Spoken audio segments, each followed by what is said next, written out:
This review of Star Trek Picard Episode Two, Maps and Legends, contains full spoilers. I have also reviewed the first episode, Remembrance, and there I also discussed my own personal feelings about Star Trek more generally. So the link's in the description if you haven't seen that one and would like to. On to this episode.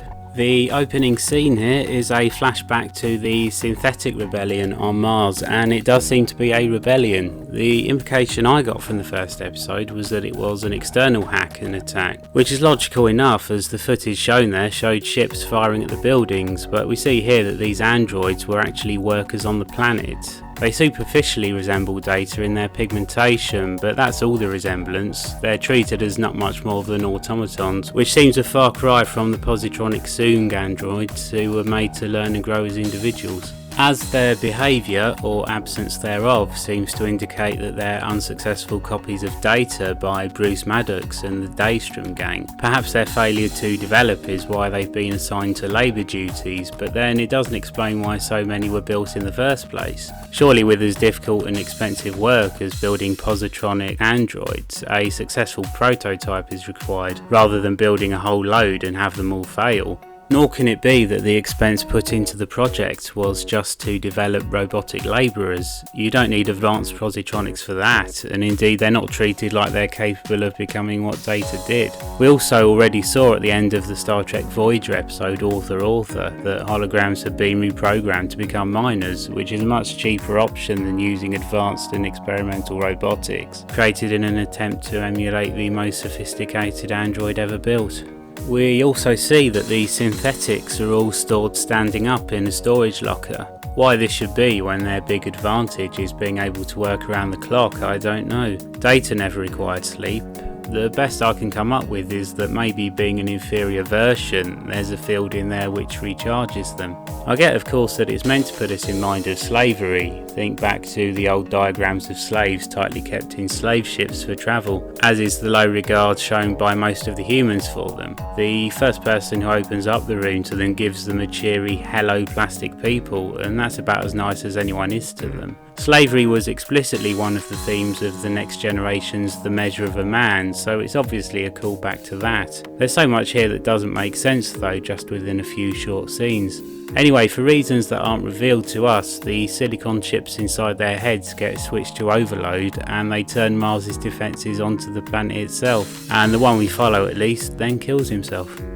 In this scene we also get to hear the S word, as contrary to previous Star Trek, the workers on Mars talk like slightly crass present day Americans. Now swearing has come up a few times before in Star Trek, most notably Data when his mind was all over the place after he first inserted the emotion chip in Generations, uses the same word when the Enterprise D saucer was about to crash into Viridian 3, and Picard says the French version merde once, and Chief O'Brien says bollocks once in Deep Space Nine. Besides that, all I can think of is a couple of BS's from the 21st century folk in First Contact.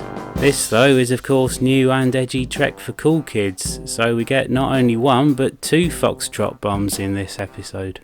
I'd heard that Star Trek Discovery had also partaken of this incredibly clever literary innovation, but as I don't care about Discovery, I didn't really care about that. Now though, in the sequel to the proper Star Trek universe, it seems effing and blinding is the order of the day. In my childhood, Star Trek was a family programme, and all the Star Trek shows used to run in afternoon syndication. Enterprise's adolescent attempts to manufacture sexiness ran things close a few times, but it seems all inhibitions are certainly off now.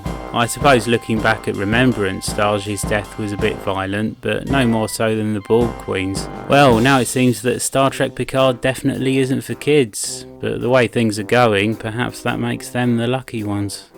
While analysing footage of the Romulans who killed Dahj, his Romulan housekeeper friends inform Picard that the modus operandi matches an organisation called the Zhat Vash, who sound like the Section 31 to the Romulans' usual Tal Shiar. Now I know sci-fi can be guilty of some pretty silly names and we have to accept it if we're going to enjoy it, but even after hearing the name numerous times throughout the episode, I still had to look it up to figure out what they were saying.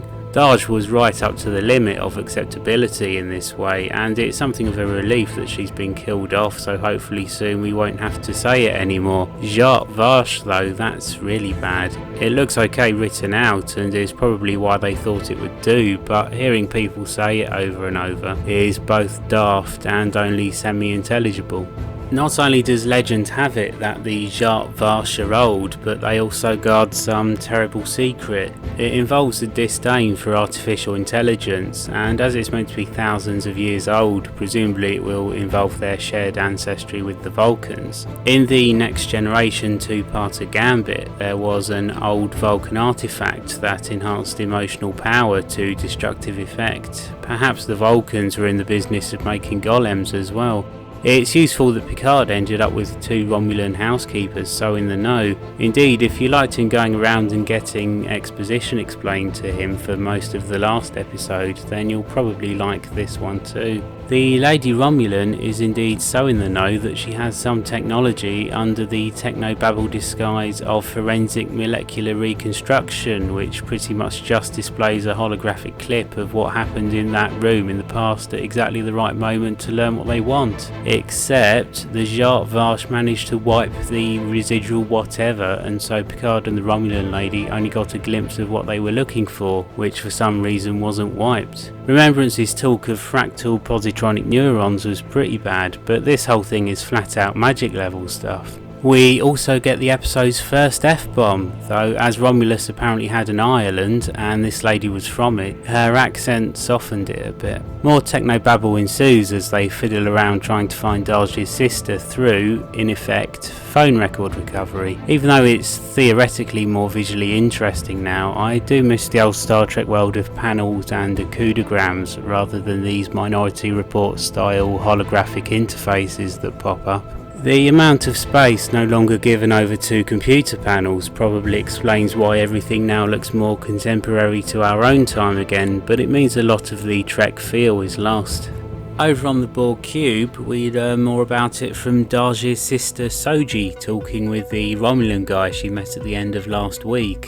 I say talk, though more accurately it's pillow talk. I suppose silly expository dialogue is what they do in that situation, as there's no smoking in the 24th century. The more we see in this episode of the Romulan guy, Narek, the more he reminds me an awful lot of alleged comedian Jack Whitehall. For the avoidance of doubt, this is not a good thing, at least not to me. Anyway, the cube, now known as the artifact, is separated from the rest of the collective, so my guess is we won't find out much more about the current state of the Borg themselves in this series, and they're being saved for if the show is renewed. Picard's aim from this point is to get a ship and a crew so he can go on a mission to find Darj's sister, and this begins with getting a physical so he can show Starfleet he's up to it. He gets this from a doctor he once knew, sadly not Beverly Crusher, but rather the doctor from Picard's first command, the USS Stargazer, in a nice bit of continuity. He finds Picard's parietal lobe defect that Dr. Crusher found first in the Next Generation finale All Good Things, and apparently this is now acting up and would fail Picard's physical if they weren't old pals. Old pals though don't count for as much when Picard goes over to Starfleet. Despite holograms of old Enterprises, or at least ships of that class, being projected in the reception there, the man at the desk doesn't recognise Picard. And then the Admiral lady he meets with tells him to do one, deploying one of those swear words that lets us know we're watching a grown-up serious show. We see more on the cube, including part of an autopsy on one of the former Borg drones there. For another technobabble reason, the Borg aren't concerned about this cube and all of its drones are now disconnected from the hive. The most interesting part though was the hairstyle of the commanding Romulan. There's been a lot of different looking Romulans in this show, perhaps in reaction against the uniform appearance they had during the Next Generation era, and this one had a haircut like recently deceased celebrity chef Gary Rhodes. And yet, at the same time, there were some Romulan guards who looked very much like the Next Generation era ones.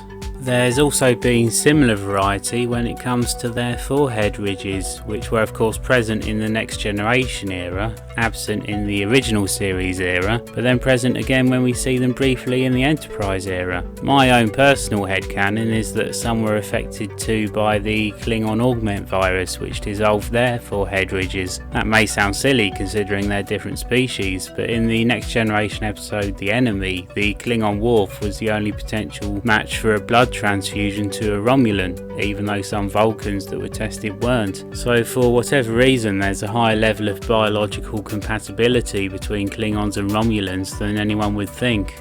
Well, okay, the reason is that they wanted that plot point for that one episode, but it's there in Star Trek now. Oh yeah, anyway, back to Star Trek Picard, alas.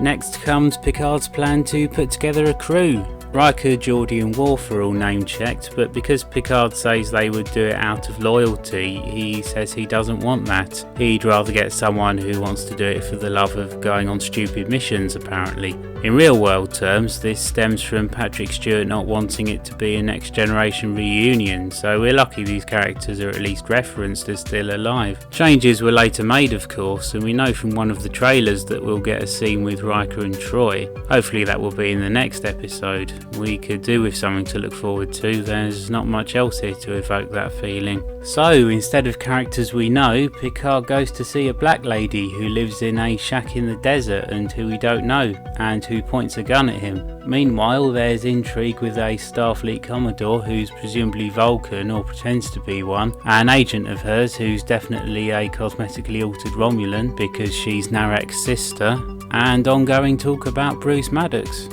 Maps and Legends is no classic episode of Star Trek, that's for sure. The novelty of Remembrance giving us back a version of the proper Star Trek universe dried up swiftly in this, as even more so than Remembrance, it was more of things being explained to us rather than things happening. The old Star Trek method of each episode working as a self-contained piece is gone, clearly. Deep Space Nine and Enterprise had long arcs and more serialised stuff, but each episode still told a story. Star Trek Picard here confirms that it's going to be a complete deviation from that formula. It may yet work, but if it's going to, it had better not have many episodes left that are as dull and disappointing as this.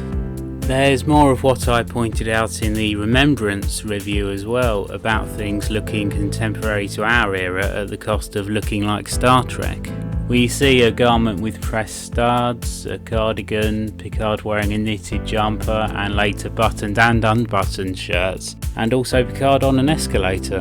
As an aside, one of McCoy's famous "I'm a Doctor" lines was "I'm a doctor, not an escalator," but you wouldn't have thought the one he had in mind would have looked identical to one from 300 years before. We see the new Starfleet uniforms properly as well, and they really are awful. They look like cosplay on a budget. As it's not going to be a Starfleet ship or crew that Picard goes with, that's probably why they didn't put too much work into that design. Conversely, on the quality scale, the CGI scenes and effects are generally excellent, such as the long shots of Mars and of the Borg cube interior. So we can keep score, here's my predictions based on what we know.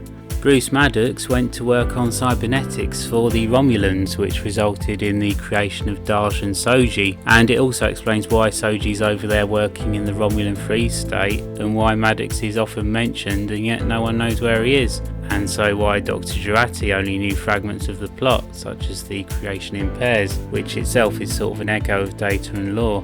The Romulans were able to get enough of Data from the debris of the Scimitar to use the fractal positronic neuron sorcery mentioned in the first episode that Maddox could create Daj and Soji from that. This was controversial to some Romulans because of their aversion to artificial intelligence, and that's why the Zhat Vash tracked down and killed Daj. Perhaps the Zhat Vash were the ones who hacked the Mars synthetics to demonstrate how dangerous artificial intelligence is. It works out for them in that the Federation then banned synthetics. Depending on how cultish they are, perhaps they even view the supernova that destroyed Romulus as punishment for the attempt to build AI. Their attacking Mars and destroying the rescue armada with it was a message to their own people, even more so than the Federation. The Commodore lady naturally played some role somewhere, maybe in facilitating Maddox's defection to the Romulans. That's all I've got for now. Thank you for listening. Do please like and share if you've enjoyed it, and I'd also be very grateful if you'd consider subscribing as well. And also, of course, do leave me a comment with what you think. A new development since the last video is that I now have a Headhunters Media Discord server. I'll put the invite link in the description if you'd like to join me there, and we can talk about Star Trek or Star Wars or whatever else. I said last week that I wasn't sure whether there would be enough to talk about in future Picard episodes to be worth making more review videos, but I think this one shows that that's not something to be concerned about, and so I'll be back next week to review Picard Episode 3, The End is the Beginning. That's not me trying to say something deep or philosophical, that's the title of the episode. This is Jonathan from Headhunters Media, and I hope I'll catch you again soon.